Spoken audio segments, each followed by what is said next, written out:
Okay, Agriscience, let's take a look at the poultry industry. This is probably the most important industry as far as agriculture that we have in Cleveland County. And the reason is just because we have Case Farms.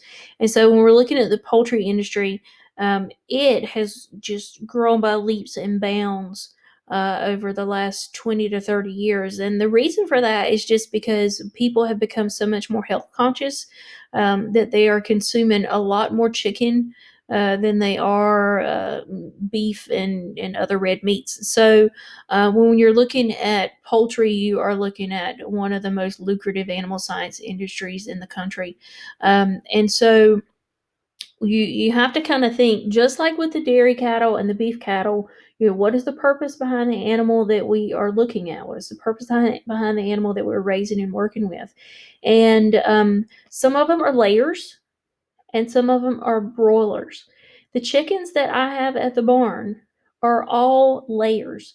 These are all varieties of chicken whose job and purpose it is to lay eggs. And so you have certain breeds that are specifically grown for egg laying purposes.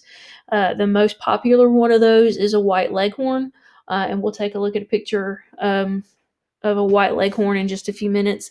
These are the ones that are going to be the most common in the layer industry, and the reason is because they are prolific layers. They are going to lay about an egg a day, and they're small. And because they're small, you don't have to feed them nearly as much.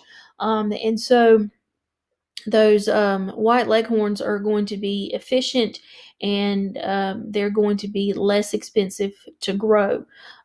So let's talk a little bit before we move on, and talk about the white egg layers versus brown egg layers, and we'll look at some pictures of those in just a minute.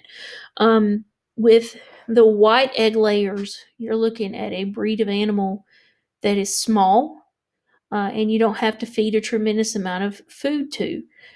Most of your brown egg layers, and if we go to the barn and look at my chickens, if you're in cohort A or B, my chickens, some of them are white egg layers and some of them are brown egg layers. The ones that are larger are going to be the brown egg layers. I have to feed them more in order to get the eggs out of them. And so when you go to the grocery store and you are purchasing eggs, it's going to cost you to buy more, or it's going to cost you more to buy brown eggs than it is white eggs. And the reason is simply because there's no nutritional difference. There's no difference between the two except for the color of the shell. But the white egg layers are so much cheaper to grow because they're smaller and they don't have to have as much feed. And so you don't have to put as much into them, so they can produce a cheaper egg than what you're getting from the brown egg layers. So if you look at the chickens that I have at the barn, the black and white ones, and there's some it's kind of hard to tell apart. The black and white ones are what we call anconas, and they are kind of derived from the leghorns. And those are smaller chickens. They're the ones that keep flying on top of the stall doors. They're the ones that just kind of like to hang up there at the top. And the reason is because it's not so hard to get their behinds up there because they're small and they're lightweight. Those bigger chickens that are the brown egg layers, it kind of takes a lot to haul their chicken butts up there. And so those brown egg layers are going to be the brown and white ones, which are speckled Sussex, the buff Orpingtons, which are the gold ones, and then the Colombian Wyandottes, which are the white ones. And all three of those are brown egg layers. And so they have much deeper bodies, much bigger bodies on those than what you see on the Anconas.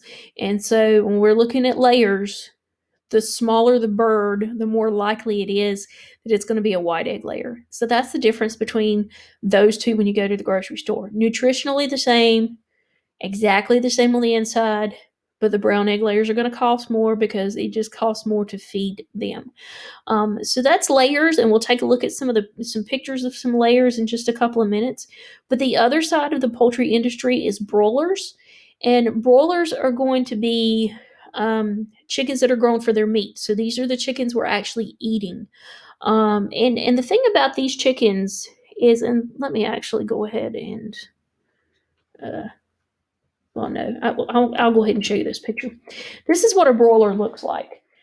Um, these birds have been, I'm trying to say this in the best way possible.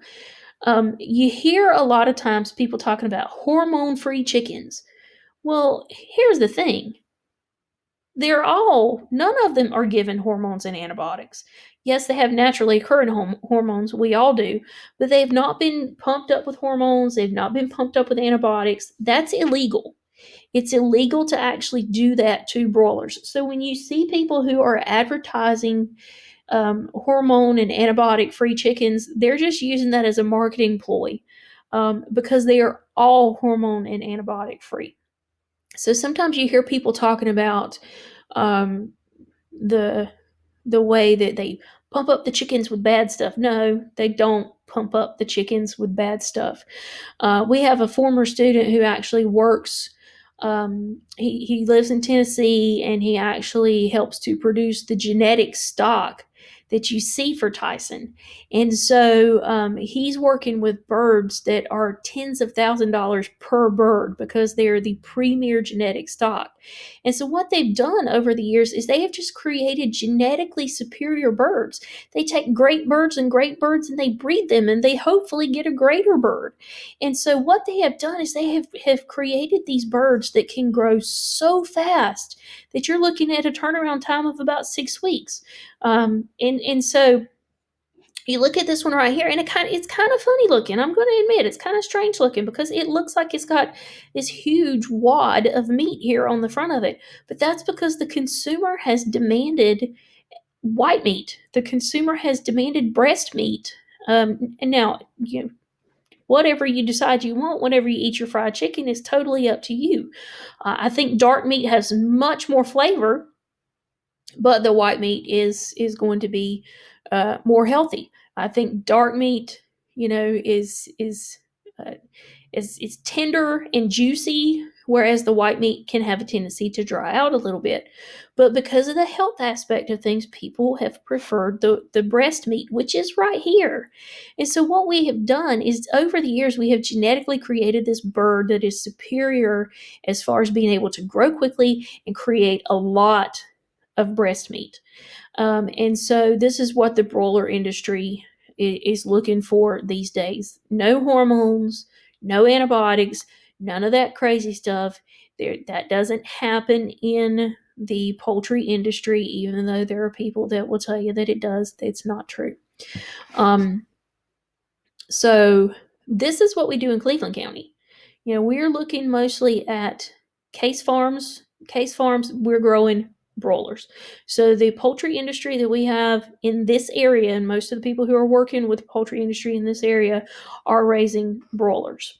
And we'll talk about one other area in just a few minutes, but we'll go ahead and talk about broilers and some of the other breeds. The white leghorn we just talked about just a couple of minutes ago. It's going to be a white-bodied right with a red comb, small-bodied animal, produces white eggs.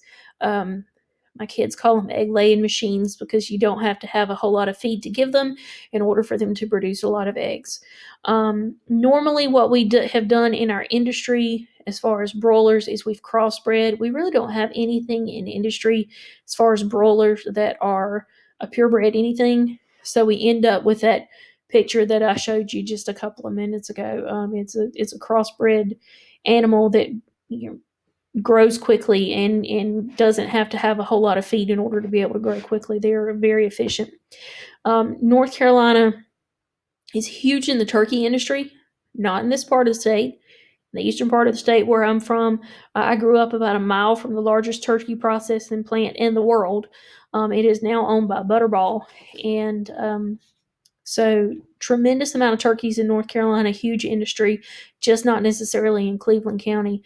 About 90% of the commercially raised turkeys are what we call broad-breasted white, and that's usually what you're going to see on your Thanksgiving dinner plate. So we talk more about turkeys in Animal Science 1, but just be aware of the fact that turkeys are an extremely important industry in North Carolina, just because we raise so many of them. Again, not in our part of the state, but out in the eastern part of the state, it's a tremendous industry. And typically, North Carolina either ranks number one or two in turkey production. There's that broiler again. So we'll look at the difference between this broiler, this meat bird, which is bred specifically for having large amounts of meat. And then we're going to very quickly switch over to this bird. This is a leghorn. This is a layer. This is the one that I was talking about a while ago. This is what we typically see in the layer industry. With the layer industry, you're looking at how much feed can I give these animals to feed them efficiently, but get eggs out of them, and it's down to a science. And so these are lean, sleek birds that don't have to have a whole lot of food, but they're going to produce those white eggs. So if you look at the size of this white egg layer and compare it to the size of this barred rock, which is a brown egg layer, you see how much deeper bodied this animal is. And so we just literally have to feed her more. And because we have to feed her more, there's more input going into the bird. So the eggs cost more to produce, which means the eggs are going to cost more at the grocery store. Same thing with this Rhode Island Red, another popular breed of brown egg layers. These are probably one of the most popular breeds of brown egg layers, but lots of poultry in this area. You've got your layers, you've got your broilers. There is a third category, and I don't have a picture of it, but I'm just going to talk about it for a second. Um, Somehow, you have to be able to get the eggs that create the meat birds.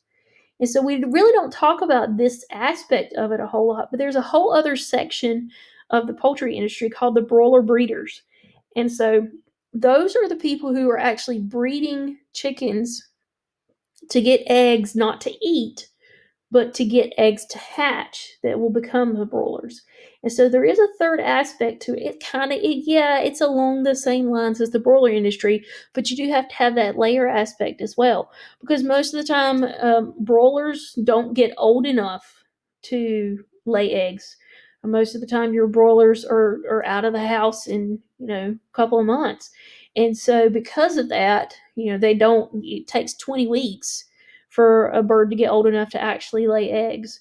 And so your broilers don't ever get to that point. So their bodies are not designed to lay eggs. And so you have this special broiler breeder, which is actually going to be the mother and the father of the broilers that you're going to eat as meat chickens.